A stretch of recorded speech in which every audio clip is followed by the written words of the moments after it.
Hello and welcome back to Hogwarts. In the last episode, we visited Sebastian in his home and met his sister. Then, by weird circumstance, we found the Undercroft in that weird professor's old house. If you haven't seen the last episode, go check it out. Now, we're going to check out our quests. And we have a couple new ones. The astronomy class and the high keep is locked until we do some other things. I did happen to notice that we have a couple classes with assignments that are finished.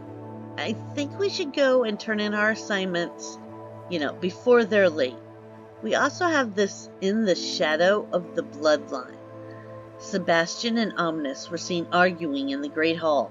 I should find out what this is about. Speak with Sebastian. We did just finish Sebastian's quest, so let's give it a break on that and see what Wingardium Leviosa and Descendo are all about. As we near herbology class, I come to realize that it is no longer daytime and that we are going to have to pass the time. Whoa! Look at the tree. That's awesome. I love it. So many inspirational ideas for my building games that I like to play. Oh, I love it.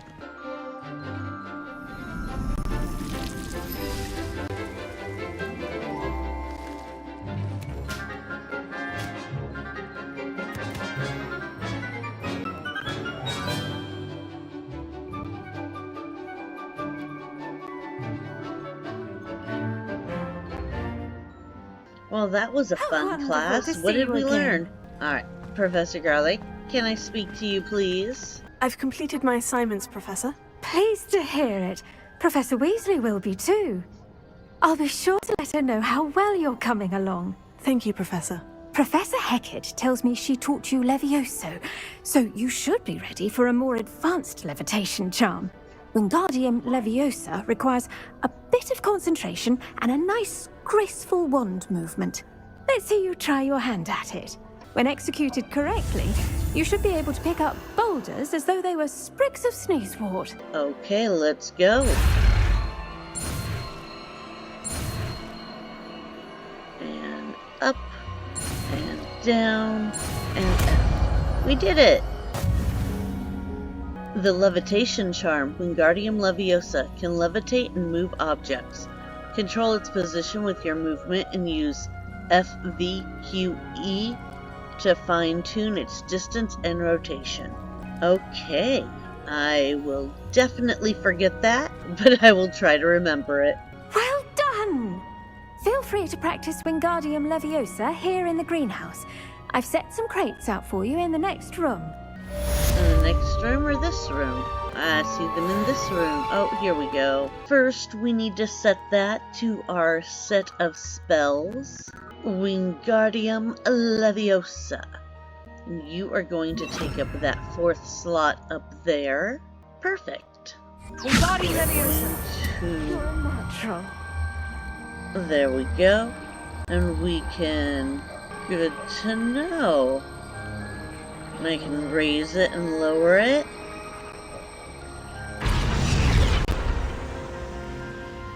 Cool.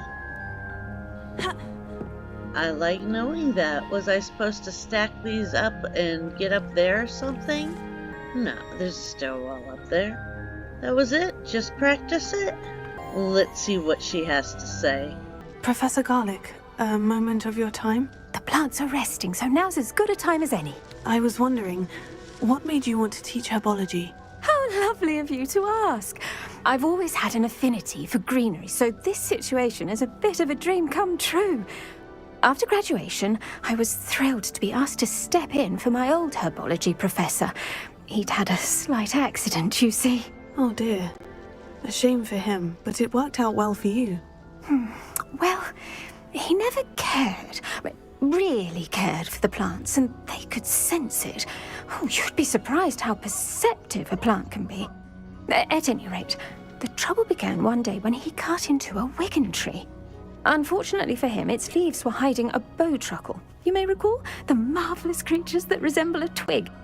The little beast gouged the professor's eyes quite fiercely. Terrifying, I'd imagine. Likely for the professor, too. And that's when you took over as the herbology professor? Well, not quite. After 3 weeks at St. Mungo's, my predecessor regained a tiny bit of his eyesight. He insisted on returning to the greenhouse. Within a week, he claims by accident, kicked a Chinese chomping cabbage, so it was back to St. Mungo's for him. What a string of bad luck. Well, I felt awful for him, but I dare say I felt a bit more sympathy for the cabbage. Upon his discharge from the hospital, his indifference to plants had turned to utter disdain. He lost what little patience he had left with a particularly temperamental venomous tentacula and, well, his resulting leave of absence continues to this day.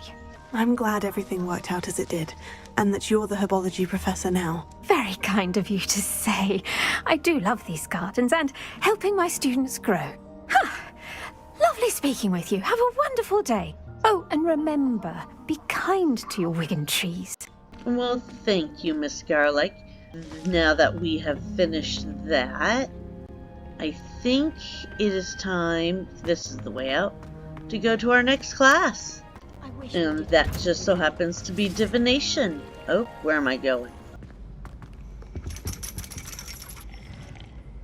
Okay, the divination ladder has dropped. Let's go up. Oh, look, there's some students to talk to.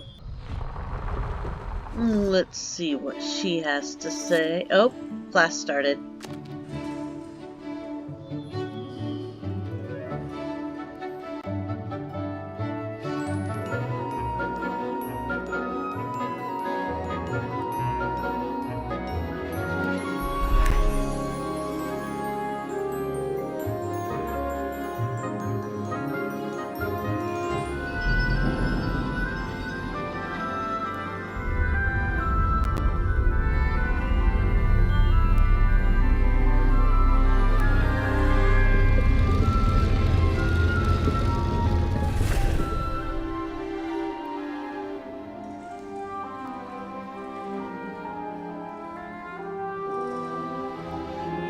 So we're learning all sorts. Oh, you just sneezed into your tea leaves. Aw. Alright, let's see what she has to say. Hello, Adelaide. I received your owl. Thank you for coming. You see, my Uncle Roland is a metal trader who's quite well known in the goblin community. He normally sends me owls every week when he's on his business travels. In his last owl, he alluded to dealings with those radical goblins, Ranrock's loyalists. It's been ages since that owl and I'm worried. What with the troll attack on Hogsmeade and the rumours that goblins may have been involved, well, I'm fearing the worst. Should I be worried about my uncle, or am I overthinking this? I think you're right to be concerned, Adelaide. Your uncle may be in trouble. You're much more understanding than Professor Weasley. She heard I was going to look for him and forbade me from leaving the grounds. She's convinced he can handle himself, but I can't concentrate on anything until I know he's all right. Could you try to find out for me? From what I hear, you're almost as adventurous as Uncle Roland. I take it you and your uncle are close. We are. My mother died when I was born, and I lost my father when I was 5. Uncle Roland's looked after me for as long as I can remember. He knows I get anxious when he travels, and that's why he sends me all the owls, to let me know that he's all right. Has your uncle traded with many goblins? Yes, for ages. Even speaks gobbledygook. But he only recently mentioned Ranrock's lot, insisting the galleons were worth the risk. He does it for me. Between robes and supplies, attending Hogwarts costs a fair sickle. And besides that, Uncle Roland has expensive taste. He's sacrificed so much for me over the years. I promised him that as soon as I finish Hogwarts, I shall be the one taking care of him. I'll try and look into it for you, Adelaide. Thank you. He's very thorough in his record keeping, notes all his trades in a journal, makes maps. In fact, in his last hour, he drew me a map of his next stop. He planned to set up camp north of here. I do hope you're able to find out where he is. Thank you again for any help you can provide. No problem, Adelaide. Is there anyone else in here I should be talking to? What do we have here? A demiguise. Oh. Okay, so I need to those come up assignments here. were challenging enough for you. Oh, they were. Thank you, Professor Onai. I'm gonna have to sneak into your office at night. Sorry. I've completed all of my tasks, Professor Onai. Very well done. Although I must admit, I did have something of a premonition that you would follow through. Now, as you have no doubt sharpened your perception by completing my assignment, I am curious, based upon the knowledge that one's present and even one's past may reveal traces of what is to come. What do you see in your own future? I can't get rid of this feeling of a coming danger. I see. Know that such omens are not damning if they can at least prepare us. And you are preparing yourself even now. But this talk of tomorrow should not divert us from your present success. I shall inform our good deputy headmistress of your exemplary performance. And if that performance is any omen of what your future may hold, then I, for one, see great things.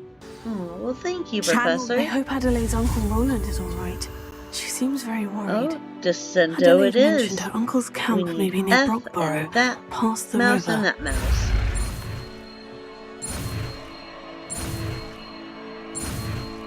There we go, Descendo. You have it! Now, why not practice the new spell on the training dummy? Let's assign this one as well. Deals no direct damage, but objects and enemies that are slammed to the ground will suffer considerable impact damage. Airborne enemies will take even greater damage upon hitting the ground. So what I could do is Levioso them, then Accio them to me, and drop them to the ground. Ooh, such a nice tactic. Levioso and Glacius can stay in storage for a little bit. Maybe there's another one of these we can unlock. Let's Levioso that, and then drop it down. Excellent. I think you have it. Perfect. Okay, so we've practiced that spell, and the game wants us to find Roland Oaks campsite. I do believe we should save that for the next round when we have more time to partake in this particular quest. And now that we have finished 2 of our class assignments, in the next episode we have a decision to make. I could either do In the Shadow of the Bloodline, where we speak to Sebastian and Ominous and continue Sebastian's story, or we complete more of the main quest line and meet Natty near Falbarton Castle. Help me out with the decision. What do you think? Should we go check on Sebastian, or should we go check on Natty? Who's more important? Who's our closest friend? You tell me in the comments below, and I will see you in the next episode. Goodbye.